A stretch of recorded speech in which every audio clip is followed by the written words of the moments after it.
Morning all of you again.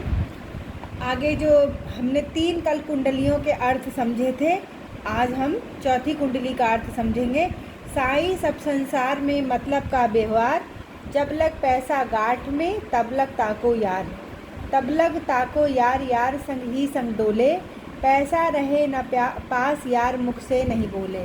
कह गिरधर कबीराय जगत यही लेखा भाई, करत बेगर्जी प्रीत यार बिरला कोई साई। अब यहाँ पर गिरधर जी ने बताया है कि यह दुनिया कितना स्वार्थी है। साईं सब संसार में मतलब का व्यवहार। गिरधर कबीराय जी कहते हैं कि इस संसार में सभी लोग मतलबी हैं और मतलब से ही एक दूसरे से व्यवहार करते हैं। और आप लोगों ने भी देखा होगा बच्चों, तो आगे की लाइन में देखिए, ये आजकल भी बहुत ज़्यादा सिद्ध बात उन्होंने कही है। जब लग पैसा गांठ में तब लग ताको यार। जब तक किसी मित्र के पास पैसा रहता है तब तक ढोंग रचने वाले अधिकतर मित्र मिल जाते हैं, सगे संबंधी बन जाते हैं और आगे पीछे घूमने लगते हैं। तब लग ताको यार, यार संगीत संडुल, और इतना घनिष्ठ मित्र बन जाते हैं कि साथ ही साथ में रहते हैं, साथ साथ में खाना पीना और उसके साथ में सभी कार्य करते हैं और मित्र कहलाते हैं।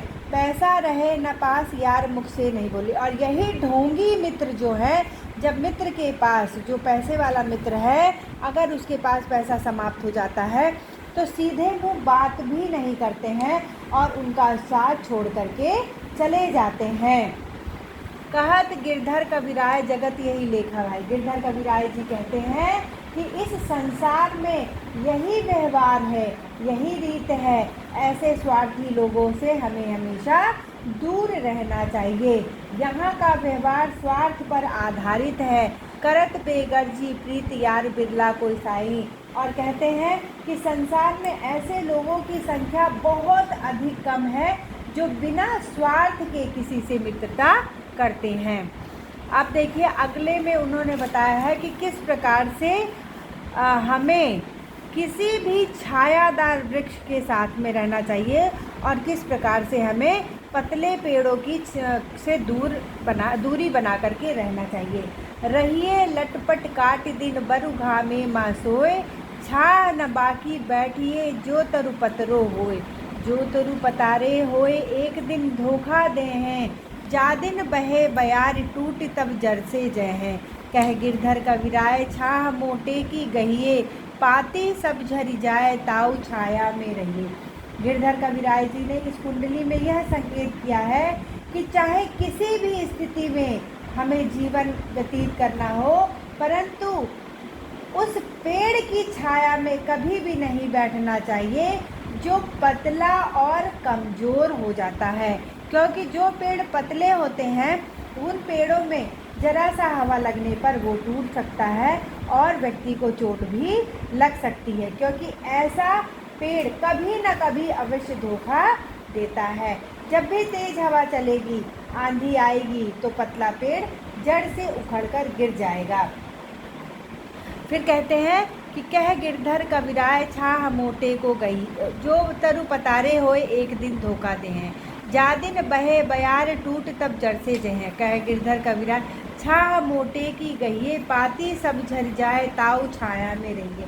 गिरधर कबीराय जी कहते हैं कि हमें हमेशा मोटे पेड़ यानी कि छायादार मोटे पेड़ का सहारा लेना चाहिए। जो पेड़ घना होता है, मोटा होता है और छायादार होता है, उस पेड़ पर किसी भी प्रकार के आंधी के प्रहार को से कोई भी नुकसान नहीं पड़ता है और वह पेड़ के नीचे खड़े होने पर हम आंधी और बारिश से बच सकते हैं। अतः मनुष्य को चाहिए कि वह मजबूत पेड़ की छाया ग्रहण करे। बच्चों, इसका एक दूसरा अर्थ ये है कि कवि ने यह संकेत किया है कि हमें समर्थ तथा बलवान व्यक्ति का सहारा लेना चाहिए। कभी भी ऐसे व्यक्ति का, निर्बल व्यक्ति का सहारा नहीं लेना चाहिए जो हमारी परिस्थितियां खराब होने पर वह हमें छोड़ करके चला जाए। जबकि सबल व्यक्ति के साथ में हर एक व्यक्ति सुरक्षित रहता है और निर्बल व्यक्ति के साथ में कभी भी सुरक्षित नहीं रहता है। अगला है पानी बाढ़े नाव में, घर में बाढ़े दाम, दो हाथ उलीचिए यही सयानो काम।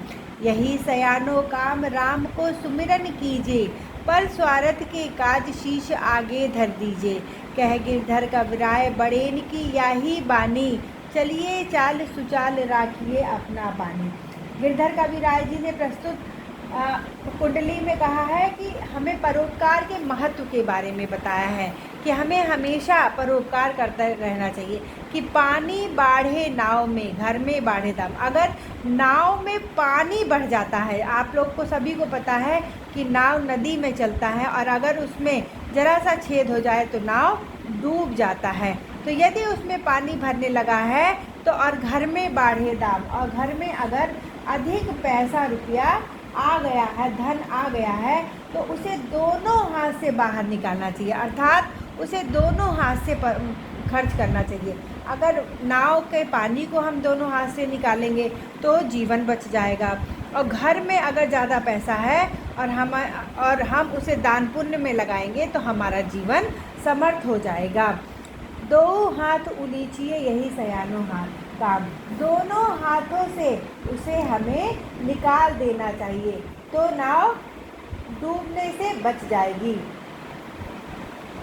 इस प्रकार कवि कहते हैं कि घर में बहुत सा धन आने पर उसे परोपकार के कार्यों में लगाना चाहिए, दान पुण्य करना चाहिए, यही बुद्धिमानी का काम है। फिर कहते हैं कि यही सयानो काम राम को सुमिरन कीजिए, और प्रभु के भगवान का नाम का स्मरण करते हुए हमें परोपकार में अपना जीवन व्यतीत करना चाहिए।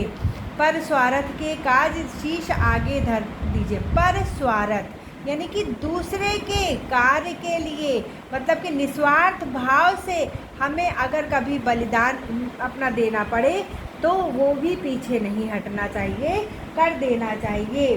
गिरधर कबीराय जी कहते हैं कि बड़े बुजुर्गों ने हमें यही सीख दी है कि हमें हमेशा अच्छे ढंग से जीवन यापन करना चाहिए, सही मार्ग पर चलना चाहिए, बड़ों को सम्मान देना चाहिए और अपने भी सम्मान की रक्षा करते हुए जीवन यापन करना चाहिए। चलिए चाल सुचाल राखिए अपना पानी।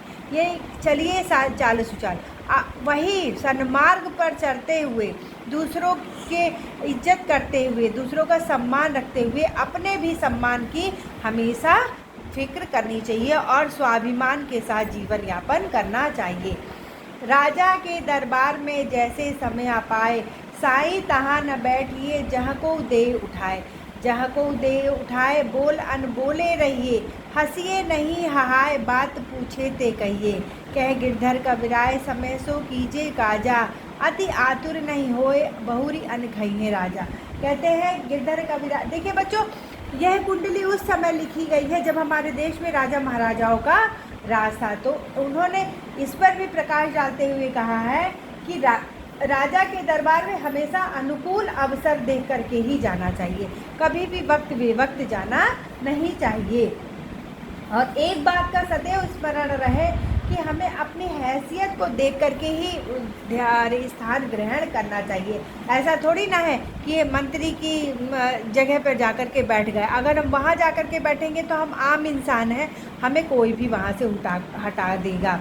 तो साई तहाँ न बैठिए जहाँ को दे उठाए, कि हमको वहाँ नहीं बैठना चाहिए जहाँ पर हमारा स्थान बैठने के लायक ना हो और हमें वहाँ से उठा दिया जाए। जहाँ को दे उठाए बोल अनबोले रहिए। और अगर ऐसे स्थान पर गलती से आदमी बैठ भी जाता है तो कबीराय जी कहते हैं कि ऐसी स्थिति पर आने पर हमें वहाँ से चुपचाप बिना बोले ही उठ करके दूसरी तरफ चले जाना चाहिए। हंसिए नहीं हहाए बात पूछे ते कहिए। और कभी भी जहाँ पर बहुत ज़्यादा लोग राजा के दरबार में बैठे हों और बात हो रही हो, वहाँ कभी भी उच्च स्वर में हंसना नहीं चाहिए और बात पूछे ते कहिए। कभी बीच बीच में बोलना नहीं चाहिए, अधिक बोलना नहीं चाहिए। और जब राजा के द्वारा या मंत्री के द्वारा किसी भी बात पर सलाह मांगी जाए तभी उसे कहना चाहिए। कह गिरधर कबीराय समय सो कीजिए काजा। गिरधर कबीराय जी कहते हैं कि हमें हमेशा सभी काम समय पर ही करना चाहिए। इसी में हमारी व्यवहार कुशलता है और हमें प्रत्येक कार्य करने से कभी भी उतावला नहीं होना चाहिए। अति आतुर नहीं होए बहुरी अनखइने राजा, क्योंकि प्रत्येक कार्य उपयुक्त समय पर आने पर ही होते हैं। कवि जी कहते हैं कि हमें राजा के दरबार में हमेशा नियमों का पालन करना चाहिए और उसी नियम के अनुसार ही हमें चलना चाहिए।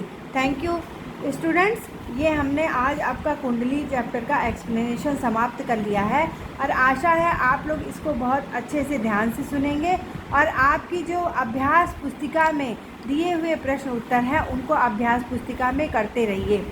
आपको अपनी नोटबुक में जो कॉपी है उसमें गिरधर कविराय की जीवनी और इस कुंडली का संदर्भ प्रसंग भावार्थ अपनी अभ्यास पुस्तिका से ही देख करके करना है।